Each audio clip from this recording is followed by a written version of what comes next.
What's the point of education? I mean, really, what's the point? To learn to read, write, and arithmetic, but for what purpose? Beyond all the lofty ideals of education, the brick walls and fountains and gardens of Ivy League schools, the purpose of education is to create workers. How many times have you heard someone say what their major is and the response is, "What do you plan to do with that?" We are educated so we can get a job. In the early years of Canadian and American education, things were very different. Not better, certainly. School was only for wealthy children who didn't need to work, but its focus was on creating great thinkers, innovators, inventors. That all changed, as so many other things did, with industry. And if you believe the stories, it can all be traced back to one man, John D. Rockefeller, the richest person to ever live in the modern era. So much has been written about how Rockefeller maliciously targeted lower-income children and morphed the school system to create a mindless army of worker drones who were prepared only to serve his companies and maximize his fortune. I disagree.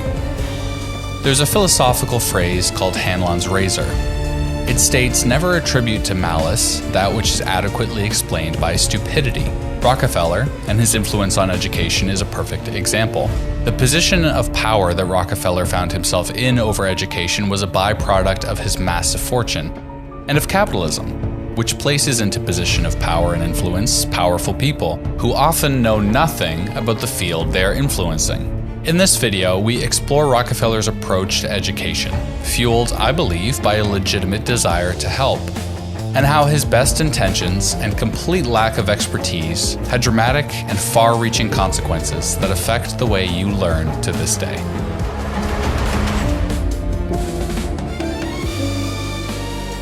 John D. Rockefeller Sr. was an industrialist, arguably the most successful industrialist in U.S. history. At one point, Rockefeller owned about 90% of oil refining in the United States, and at the height of his wealth, he was worth 1.5% of the nation's GDP. For reference, Elon Musk is only worth about 0.7% of the U.S.'s GDP. Rockefeller's legacy is complicated. On the one hand, he created one of the most powerful monopolies in the history of the United States, doing so arguably by ruthless means. On the other, himself, his wife Laura Spelman Rockefeller, and some of their contemporaries more or less invented modern philanthropy, giving away billions of dollars to various causes. If there was one thing that defined the way Rockefeller did business and charity, it was efficiency. Part of his meteoric success was that Rockefeller simply ran his businesses more efficiently than his competitors. He would drive them out of business, buy up their assets, reorganize them to run more efficiently, and then profit in ways that his competitors had not. Near the end of the 1800s, Rockefeller turned his eye for efficiency towards the school systems. At the time, school was primarily for wealthier children. There weren't many practical skills. Kids were trained for academia or the sciences. The United States had seen an influx of immigrants, and most poor and immigrant children had to work from an early age to help support their families. In the South in particular, slavery had only been abolished about 15 years earlier. The South was still struggling to replace enslaved peoples with new farm laborers, and the Black community faced a significant lack of education. Rockefeller set out to change this, putting his philanthropic efforts towards education in the South. He envisioned a very different idea of schooling. He thought school should be full of vocational training, practical tools to teach children how to succeed as farm or industrial workers. In 1902, Rockefeller put up $1 million, over $33 million today, to establish the General Education Board, or GEB, an organization that would provide support to educational institutions in the South, as well as medical and higher education institutions across the United States. At the time, it was the largest philanthropic donation in U.S. history. By this time, laws were being passed making school compulsory for all kids, meaning a whole new class of children would need to be educated.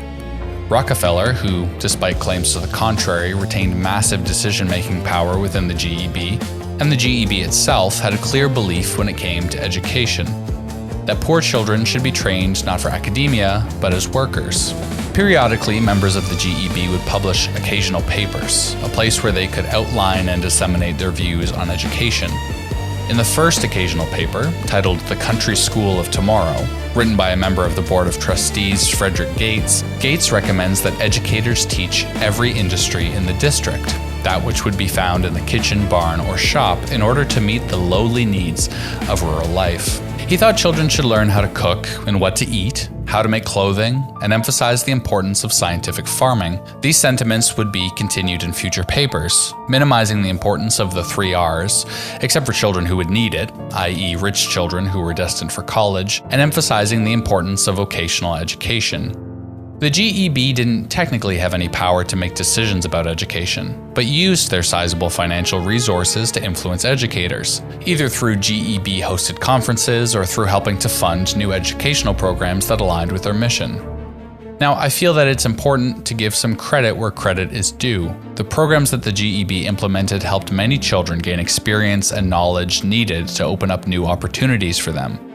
The other arm of the GEB helped to eradicate hookworm in the South and develop new medical treatments. The GEB invested heavily in infrastructure improvements, once again with an eye to efficiency. They modernized one-room schoolhouses, paid for transportation improvements, funded some teacher and administrator salaries, built over 412 high schools, and awarded fellowships to teachers. One of their first initiatives was to improve the economic conditions around schools in the South by improving agriculture. They're thinking that with higher yields, farmers would make more money, and some of that money could be paid in taxes that would be reinvested into schools. They convinced many of the best farmers to donate a portion of their land to demonstration, where the GEB would show them new fertilizers, crop rotations, and farming techniques. Once the farmers saw the higher yields and profits, word would spread. As an added bonus, these farmers would now rely more heavily on industry for specialized products and fertilizers. For all the good that the GEB did, they could not see beyond the issue of destiny. The American dream, the purpose of democracy, and the most idealistic form of capitalism imagines that anybody, through hard work, skill, and determination, can reach whatever dream they have for themselves. The work of the GEB, Rockefeller, and many of his contemporaries denied that ideal, instead designing a system that told children who were poor, immigrants, or people of color that they were destined to toil the fields, work the factories, and serve the rich capitalists who were in charge of it all. In 1914, the National Education Association released a statement saying, "We view with alarm the activities of Carnegie and Rockefeller foundations, agencies not in any way responsible to the people, in their efforts to control the policies of our state institutions, to fashion after their conception and to standardize our courses of study, and to surround the institutions with conditions which menace true academic freedom and defeat the primary purpose of democracy." Despite this, Rockefeller was far from done, and there was one last change the GEB would push through the education system that would change how kids are evaluated to this day. The GEB received a letter written by 2 psychologists, Lewis M. Terman and Robert M. Yerkes, who over the First World War had developed an intelligence test used in the military. Terman and Yerkes were both staunch eugenicists, who believed that the capacity for intelligence was a trait that could be bred, but that education played an important role in bringing out one's potential for intelligence. Terman and Yerkes wanted to develop a version of their intelligence test for schools, and used the result to create a 3-tiered system based on each child's level of mental capacity or deficiency. Children would then be educated based on their ability, with children in the top tier receiving a wide-ranging education, and children in the bottom tier being trained to be laborers. This kept schools from wasting resources on children who were destined for the fields anyways. The GEB was skeptical, not because of any moral issue, but because the proposed structure was simply too complicated. After suggesting some changes, the GEB donated $25,000 for Terman and Yerkes to develop intelligence tests for school children. Although not the only factor, the work of Terman and Yerkes was instrumental in the development of the SAT and other standardized tests that define how we evaluate our children today. The SAT and other tests have continued the legacy that the GEB pushed in the South, one that separates children by class, putting poorer children at a disadvantage and depriving them of opportunities, but that's a topic for another video. And this returns us to Hanlon's razor. Rockefeller and his associates saw a need, a lack of education for children in the South, and set out to fill that need. I believe, at least in part, his intentions were good. He wanted to help. But how is the richest man alive, who has spent his life building a massive empire, destroying his competition and cannibalizing their businesses, a man whose lifelong obsession has been efficiency and productivity, supposed to offer a compassionate and nuanced opinion on how to educate children whose lives look nothing like his. That is not malice, it is stupidity. And yet, the story of Rockefeller and the GEB is not a cautionary tale, it's the way our world works. In 2023, the members of the Forbes 400 list gave away over $250 billion in philanthropy. Certainly, that's a good thing. But consider how much influence that philanthropy has bought over how education, medicine, poverty relief, and other services are rendered. Even outside of philanthropy, the average politician's salary in the United States is over $100,000.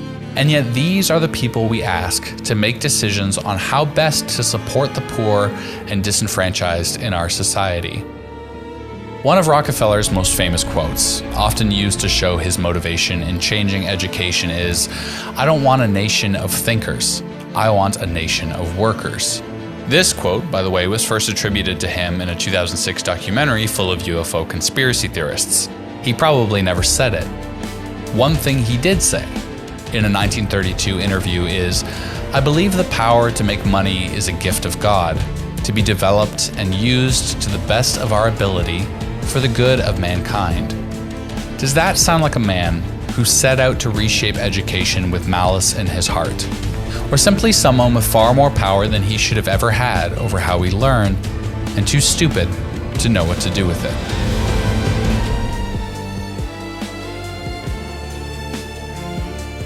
In the early 20th century, the landscape of American education underwent a significant transformation. At the forefront of this transformation was John D. Rockefeller, a name synonymous with immense wealth and industrial power.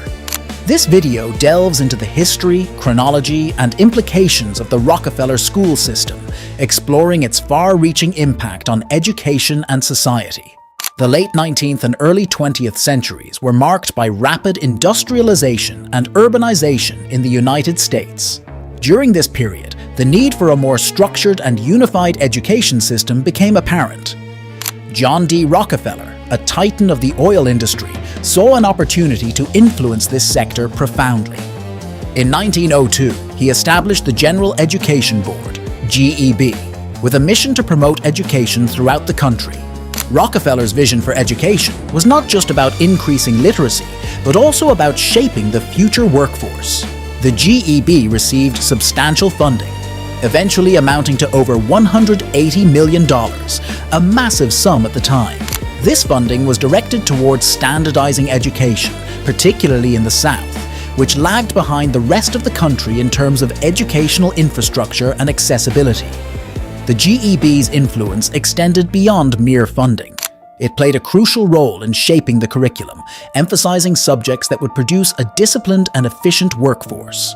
The focus was on practical skills and basic literacy, steering away from classical education models that prioritized philosophy, art, and critical thinking. The GEB was founded with an initial grant of $1 million from Rockefeller. This marked the beginning of a new era in American education, with a focus on standardization and practical skills. By 1906, the GEB had expanded its reach significantly. It funded schools, teacher training programs, and educational research. The board's influence grew, particularly in rural and southern states. One of the most significant contributions of the GEB was the Flexner Report, published in 1910. Authored by Abraham Flexner and funded by the GEB, this report critically assessed medical education in the United States and Canada. Its findings led to the closure of many substandard medical schools and the reform of medical education, ensuring a higher standard of medical training. Throughout the 1920s, the GEB continued to consolidate its influence over the American education system. It promoted the consolidation of rural schools into larger, more efficient institutions. This period also saw the GEB advocating for the professionalization of teaching, emphasizing the need for trained and certified teachers. By the 1940s, the influence of the GEB began to wane. However, its legacy was firmly established. The standardized, pragmatic approach to education that the GEB had championed became the norm across the United States. One of the enduring mysteries surrounding the Rockefeller school system is the extent of its control over the American education system. Critics argue that Rockefeller's involvement in education was not entirely altruistic. They suggest that the emphasis on producing a disciplined workforce served the interests of industrialists like Rockefeller, ensuring a steady supply of obedient and skilled workers. Another critical point of contention is the suppression of critical thinking. By focusing on practical skills and basic literacy, the Rockefeller school system arguably limited students' ability to think critically and question the status quo. This has led to ongoing debates about the true purpose of education and the need for a more holistic approach that includes critical thinking and creativity. Despite these criticisms, the Rockefeller school system's impact on American education is undeniable. It laid the groundwork for the modern education system, with its emphasis on standardization and practical skills. However, the debate over its true intentions and long-term effects continues to this day. The Rockefeller school system represents a pivotal chapter in the history of American education. Its legacy is a complex mix of progress and controversy, reflecting the broader tensions between industrial interests and educational ideals. As we continue to navigate the challenges of modern education, the lessons from the Rockefeller era remain relevant, reminding us of the need to balance practicality with critical thinking and creativity.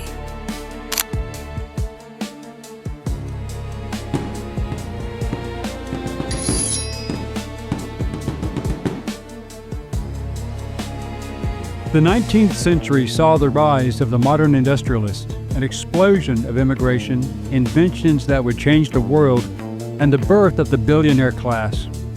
This was called the Gilded Age from 1870 to about 1900. It was named by 1920s historians after Mark Twain's 1873 novel, The Gilded Age, A Tale of Today. Many of the business practices of these so-called robber barons were perhaps deemed necessary to conduct a business back then, but in many cases their actions were deplorable, even by the standards of their day. One man rose above his contemporaries to use politics, force, coercion, subterfuge, and manipulation, becoming the world's first billionaire. He was one of the most corrupt men in history in increasing his wealth at the risk of the health and lives of American citizens. And he had a lot of help. That phenomenon still exists to this day. Who was John D. Rockefeller? How did he make his wealth and maintain it? What did he do that would be considered criminal acts today? How was his influence survived even through today? John Davison Rockefeller Sr. was born on July 8, 1839 in Richford, New York. He became an assistant bookkeeper at age 16 and entered into the business world and made good investments, joining in partnerships beginning at age 20. Many of his business partners were connected to the Freemasons, but there is no evidence that Rockefeller was ever a member. With his own money and family support, he engaged in the oil business, drilling in some cases, but primarily oil refining. And then he founded the Standard Oil Company in 1870 and managing the company until 1897.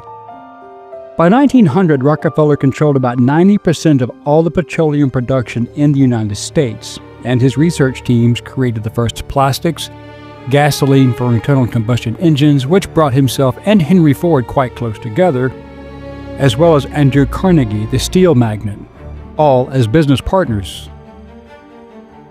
The invention of the internal combustion engine created the need for gasoline, and Rockefeller controlled the entire industry in a monopoly, and the U.S. government was his largest client. As a result, Rockefeller used his influence and money to lay the groundwork for a complete takeover of the healthcare industry as well. Using his political contacts, who were essentially on his payroll for their elections, he had natural healing methods banned, doctors thrown into prisons, and hospitals and clinics threatened with being shut down if they did not follow his game plan. And here's how he did it. In 1901, he established the Rockefeller Institute for Medical Research, now known as Rockefeller University. dedicated to advancing biomedical research and was instrumental in pioneering various medical treatments, including vaccines, antibiotics, and synthetic drugs, which would become the cornerstones of the burgeoning pharmaceutical industry. Rockefeller spent $100 million of his own money, equal to $2.6 billion today, to hire, train, and then deploy his doctors, clinical researchers, and chemists who would perform and follow his guidelines, banning traditional treatments in favor of the new platform. In 1902, he spent another $1 million to fund the creation of the General Education Board, which was passed by Congress based upon selective and misleading data. Effectively, he lied, which then proceeded to prevent medical colleges and universities from receiving federal grants if they did not abandon the teaching of natural healing. Rockefeller was a devotee of social Darwinism. He was an open racist. He agreed with the views of Margaret Sanger. See our video on her. In 1909, Rockefeller selected Andrew Carnegie, the Irish-born steel magnate and founder of U.S. Steel, to perform a national tour of hospitals and clinics to evaluate the current methods of treating illness and disease.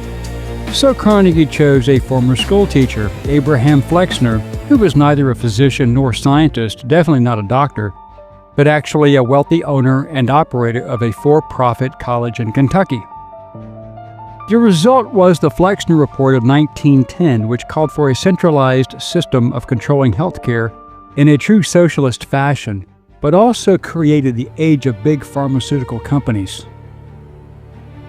You see, up until that time, most doctors practiced holistic medicine, using natural herbs and compounds to treat illness, which had been the case for many centuries around the world, and many were highly effective. But they were not as profitable for a pharmaceutical company hoping to break into the very new and potentially profitable drug industry. But why would Rockefeller go to these great lengths? Well, hold on, because the story gets insane and still rings true today. Rockefeller wanted to corner the global pharmaceutical market, but to do so, he needed allies in the business all over the world, and here's how he did that. He started the war on plant-based medications, which extended all the way into the big pharma companies condemning cannabis and cocaine, for example. Since natural-growing plants cannot be patented, the big pharma lobby even today spends billions in Congress to keep natural remedies off the market so they can make profits on chemically created treatments, many of which don't even work. Part of the misleading data was the claim that Rockefeller's doctors had eradicated hookworm in the U.S., which was touted as a major achievement using their own medical compounds. It was a lie, but it worked to get Congress on board. Rockefeller then spent $180 million more staffing these schools with like-minded sycophants who were reliant upon him for their livelihoods, replacing the previous faculties who were then blacklisted. Rockefeller created a nonprofit that donated big money to medical schools that followed Flexner's advice. This in turn benefited his own growing chemical business once the competition was removed. We saw this major conflagration during the COVID-19 pandemic when Big Pharma coerced Congress and President Joseph Biden to condemn much cheaper, safe, readily available, and proven remedies such as hydroxychloroquine and ivermectin in favor of an experimental and now proven failed vaccine that was cheap to produce but patented for profit. The Biden administration then fired and had social media outlets censor medical experts who challenged the Dr. Fauci platform, and see our video on him. It was all about the dollars, healthcare, and lives be damned. Rockefeller then began producing his own medicines with a petroleum base, meaning oil, which is a known carcinogen, and most of these were highly addictive. Traditional herbal treatments were then labeled as alternative, and he lobbied and bribed politicians to have them banned as unscientific quackery. Then he got the insurance companies on board to ban payments for such treatments. He did this also by taking control of the American media with the collusion of the great newsmen of the day, Joseph Pulitzer and William Randolph Hearst, who helped spread his propaganda as all would see a profit. He also took over the American Medical Association, where he could control what was being taught in medical schools and push his doctrine that supported his own poison pill business, eliminating natural healing from the curriculum. Doctors and professors who challenged this new orthodoxy were fired, banned from teaching and practicing medicine, and their licenses were revoked. To give context to this evil by Rockefeller, once it was proven that his own manufactured medicines were causing cancer, he founded the American Cancer Society and prevented any of that information from being disclosed, and then still prevented natural remedies from being used by the medical profession. We saw this recently with the big pharmaceutical companies giving the COVID-19 injections and hiding the downside of the massive rejections and side effects of those shots, the jab. The hypocrisy was astounding because now Rockefeller, along with J.P. Morgan and Kuhn Loeb and Company, which later became Lehman, wanted to protect their newly obtained wealth. They all worked with Nelson Aldrich to create the Federal Reserve System in 1913 under Woodrow Wilson, and see our video on him, to whom they contributed heavily to both of his campaigns. In addition, they were instrumental in establishing a federal income tax despite their previous collective positions on that subject, and the Fed declaring such a thing was communistic. Ironically, Aldrich's daughter was also married to one of Rockefeller's sons. So why the great change in their opinion? Simple: exemptions. It should be noted that Rockefeller and his cronies, who first opposed the Fed, and see our video on that subject, is very much like Bill Gates today, as most of these gigantic pharmaceutical companies and banks have since created tax-exempt foundations wherein they donate massive amounts of their corporate shares to not only avoid income taxes and capital gains taxes, but also estate taxes, and the money goes to bribe members of Congress. They supported the creation of the Fed and IRS, control of big pharma and healthcare, while still supporting the legislature that created laws that they were exempt from. Rockefeller was the godfather of this lethal corruption. Of interest at the time, Kuhn Loeb was run by Jacob Schiff, whose grandson married Al Gore's daughter in 1997, just to make that connection. The families so famous in politics today are connected through this criminal connection. In 1930, Salmon P. Chase became involved, and Chase Bank bought Equitable Trust Company of New York, whose largest shareholder was, you got it, John Rockefeller Jr., making Chase the largest bank in the world and Rockefeller the most powerful man in the oil and drug business. So it was a family affair. So in 1939, Rockefeller created a business partnership with the German company IG Farben, the parent company of Bayer. It should be noted that Auschwitz was the largest mass extermination factory in human history. However, few people are aware that Auschwitz was 100% subsidiary of IG Farben. Well, when it came to the Holocaust, Rockefeller's company was a willing partner. On April 14, 1941 in Ludwigshafen, Otto Armbrust, the IG Farben board member responsible for the Auschwitz project, stated to board colleagues, "Our renewed friendship with the SS is a blessing. We have determined all measures integrating the concentration camps to benefit our company." And who was their major benefactor? You got it, John D. Rockefeller Jr.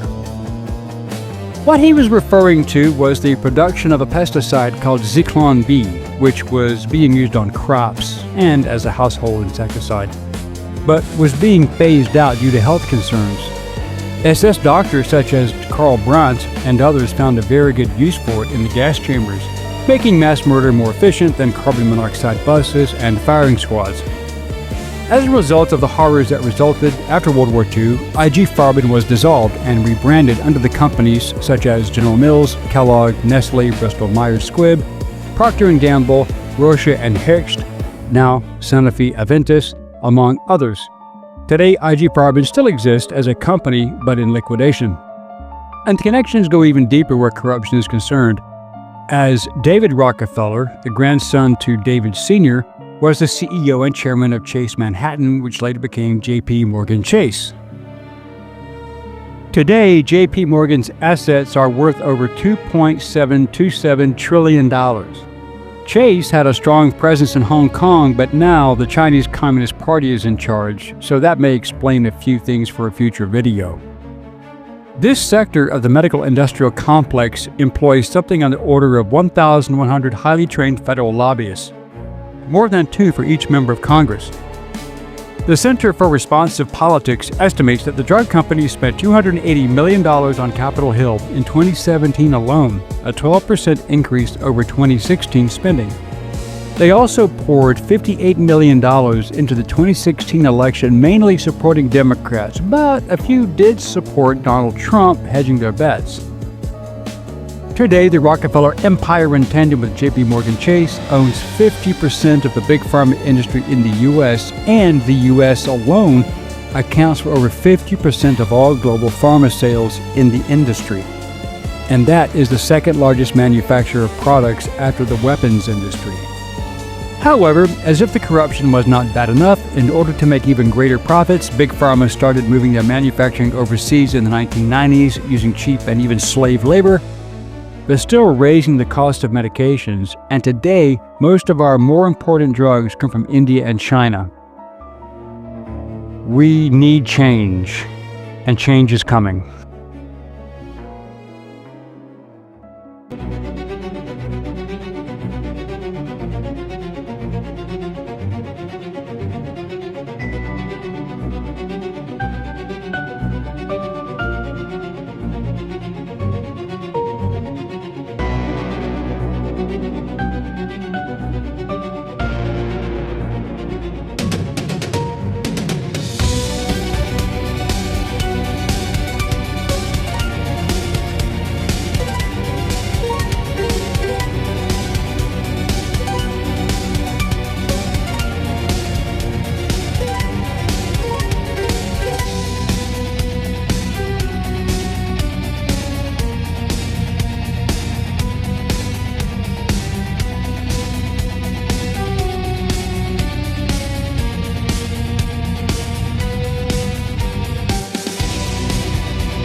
I'm Mr. Obsidian. Prepare yourself for the Man of Black.